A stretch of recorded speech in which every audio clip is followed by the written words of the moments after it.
अस्सलाम वालेकुम। I welcome all of you to Google Ads mastery 2024। मेरा नाम शुएब है और मैं गूगल एड्स एक्सपर्ट हूँ। शुएब डिजिटल के नाम से मैं कंपनी भी रन कर रहा हूँ, जिसमें मैं गूगल एड्स और माइक्रोसॉफ्ट एड्स की सर्विसेज प्रोवाइड करता हूँ। आज की वीडियो में हम बात करेंगे इम्पोर्टेंट गूगल एड्स टर्मिनोलॉजीज़ के ऊपर, लाइक इम्पोर्टेंट टर्म्स जो कि गूगल एड्स के अंदर यूज़ होती हैं और जिनका हमें पता होना बहुत ज़रूरी है, क्योंकि उनके बगैर हम कैंपेन के डेटे को एनालाइज प्रॉपर तरीके से नहीं कर सकते और ना ही उसको फिर फर्दर बेहतर परफॉर्मेंस के लिए ऑप्टिमाइज़ कर सकते हैं। अच्छा, सबसे जो पहले इम्पोर्टेंट चीज़ है वो आ जाता है हमारा बजट।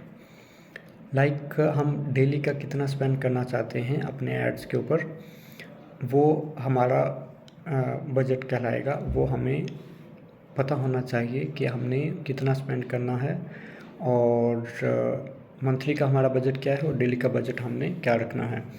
अच्छा, अब बजट के अराउंड मैं आपको इम्पोर्टेंट टिप देता जाऊँ यहाँ पे कि स्टार्टिंग में कोई भी कैंपेन स्टार्ट करने, जब आप स्टार्ट कर रहे हों शुरू के अंदर, तो आपने हमेशा उस कैंपेन का बजट कोशिश करनी है कि कम से कम रखें। लाइक अगर आपका मंथली एड स्पेंड आप चाहते हैं कि आप $5,000 तक स्पेंड करना चाहते हैं और आप अभी शुरू कर रहे हैं और आप अभी कैंपेन आपने स्टार्ट करनी है, तो आप स्टार्ट के अंदर उसका लाइक डेली का बजट जो है वो $10 रख लें, $20 रख लें, मैक्सिमम $25 रख लें, बजाय कि आप सीधा 100 या 150 पर डे के ऊपर चले जाएं। अच्छा, अब इसका फ़ायदा क्या होता है? इसका फ़ायदा ये होता है कि आपको जब आप कम बजट से शुरू करते हैं कैंपेन को, तो आपको थोड़ा सा आइडिया हो जाता है। 2-3 दिन, हफ्ता जब आपकी कैंपेन चलती है तो आपको आइडिया हो जाता है कि आपकी कैंपेन जो है वो कैसे परफॉर्म कर रही है। आप उसकी परफॉर्मेंस को एनालाइज करते हुए, उसको मज़ीद ऑप्टिमाइज़ करते हुए देन फर्दर आपने उसको बजट को इंक्रीज़ करना है। नंबर 2 पे आ जाता है CPC। CPC stands for cost per click. Like जो हमारे यूज़र हमारे ऐड पे क्लिक कर रहा है, तो वो एक क्लिक हमें कितने का पड़ रहा है, वो CPC कहलाएगा। नंबर 3 पे है क्वालिटी स्कोर। अच्छा, अब क्वालिटी स्कोर वह कैसे करता है? क्वालिटी स्कोर एक नंबर है बेसिकली, जो कि गूगल हमारे ऐड को असाइन करता है हमारे ऐड की रेलिवेंसी की बेस के ऊपर। लाइक जो भी यूज़र सर्च कर रहा है क्यूरी या कीवर्ड को, हमारा ऐड उससे कितना रेलिवेंट है, उसकी बेस के ऊपर गूगल हमें एक नंबर असाइन कर रहा होता है, जिसको हम कहते हैं क्वालिटी स्कोर। और जितना हमारा क्वालिटी स्कोर अच्छा होगा, उतनी ही हमारी ऐड की जो पोजीशन है पेड सर्च रिजल्ट्स के अंदर, वो टॉप के ऊपर होगी।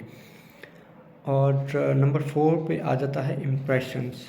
इम्प्रेशंस मतलब कि हमारा ऐड कितनी दफ़ा शो हुआ यूज़र को कोई भी क्यूरी सर्च करने के ऊपर, कितनी दफ़ा हमारा ऐड उसको सर्च रिजल्ट्स में शो हुआ।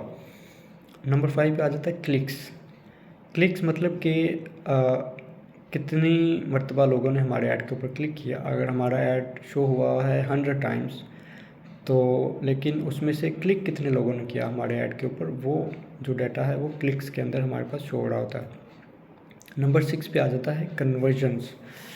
कन्वर्जन जो है वो किसी भी बिज़नेस या सर्विस या किसी भी हमारी कैंपेन में वो बहुत मैटर कर रही होती है। उसी के बेस के ऊपर हम हमारी कैंपेन की जो है सक्सेस को देख रहे होते हैं कि हमारे पास कन्वर्जन्स कितनी आ रही। अब कन्वर्जन्स हैं क्या?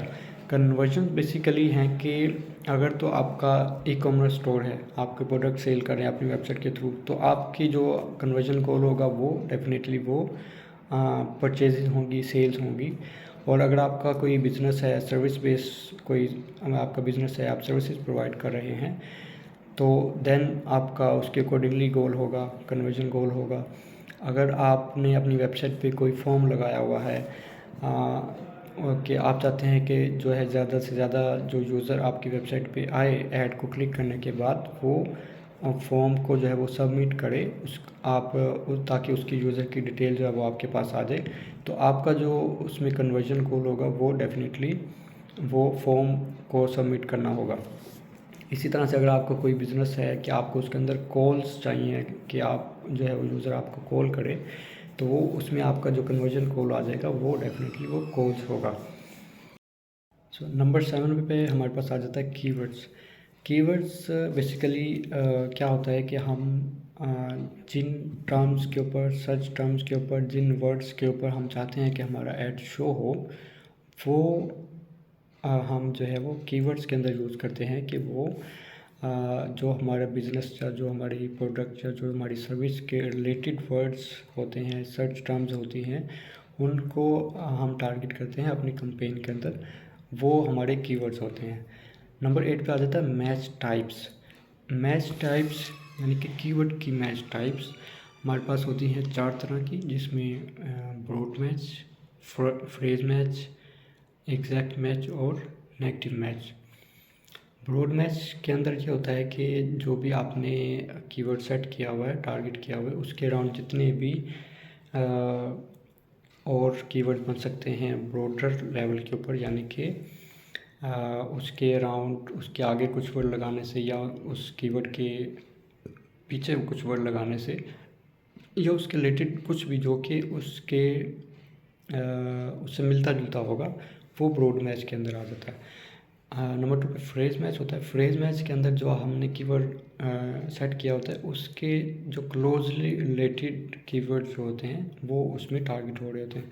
और एग्जैक्ट मैच के अंदर जो होता है, जो हमने कीवर्ड सेट किया है एग्जैक्टली जो है वो उस कीवर्ड्स के ऊपर जो अगर कोई सर्च करेगा तो देन हमारा ऐड शो होगा। और नेगेटिव मैच के अंदर जो होता है कि हमने जिन क्यूरीज के सर्च टर्म्स के ऊपर, क्यूरीज के ऊपर या कीवर्ड्स के ऊपर हम चाहते हैं कि हमारा ऐड ना शो हो, उनको हम as a negative keyword use कर लेते हैं। सो जब यूज़र वो सर्च करेगा तो देन हमारा ऐड उसके पास शो नहीं होगा। और नंबर 9 पे आ जाता है ऐड ग्रुप्स। ऐड ग्रुप्स क्या होता है कि किसी भी कैंपेन के अंदर हम मल्टीपल ऐड ग्रुप्स बना सकते हैं और एक ऐड ग्रुप के अंदर हम मल्टीपल एड्स क्रिएट कर सकते हैं। एक ऐड ग्रुप जो होगा वो आपका एक प्रोडक्ट या एक सर्विस के अराउंड उसमें हम कीवर्ड्स और एड्स को यूज़ कर रहे होंगे। जो दूसरा ऐड ग्रुप होगा उसके अंदर हम दूसरी सर्विस या दूसरी प्रोडक्ट के लिए अराउंड उसको ऑप्टिमाइज़ करेंगे।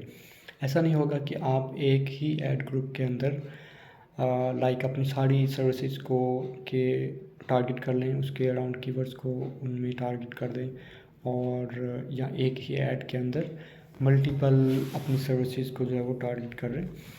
इस तरह से जो है वो हमारी कैंपेन प्रॉपर्ली ऑप्टिमाइज नहीं होगी। हमने एक ऐड ग्रुप के अंदर जो अपनी सर्विस है या प्रोडक्ट है या कोई भी चीज़ जो हम प्रमोट कर रहे हैं, कोई भी बिज़नेस, उसके रिलेटेड ही कीवर्ड्स को रखना है और उसके अकॉर्डिंगली हमने अपनी ऐड कॉपी को उसमें क्रिएट करना होता है। उसके बाद आ जाता है add extensions. Add extensions basically होता है कि हमने अपने ऐड के अंदर एडिशनल इंफॉर्मेशन दे सकते हैं यूज़र को। लाइक अगर हमारा गोल है कि हम चाहते हैं कि यूज़र हमें कॉल करे, तो हम उसमें अपना जो है फ़ोन नंबर भी अपने ऐड में यूज़ कर सकते हैं एज अ ऐड एक्सटेंशन। उसके अलावा अगर हमारे कोई इम्पोर्टेंट पेजेस हैं कि हम चाहते हैं कि यूज़र जो है वो डायरेक्टली किसी स्पेसिफिक पेज के ऊपर ही चला जाए जो कि उसके रेलिवेंट हो, तो वो हम एज अ ऐड एक्सटेंशन जो है वो उसके अंदर यूज़ कर लेते हैं। इसी तरह आ जाता है ROAS, मतलब return on ad spend. Like अगर हमने $5000 स्पेंड किया है पर मंथ का एक कैंपेन के ऊपर, तो उसके ऊपर हमें रेवेन्यू कितना जनरेट हुआ है वो हम ROAS के अंदर देख रहे होते हैं।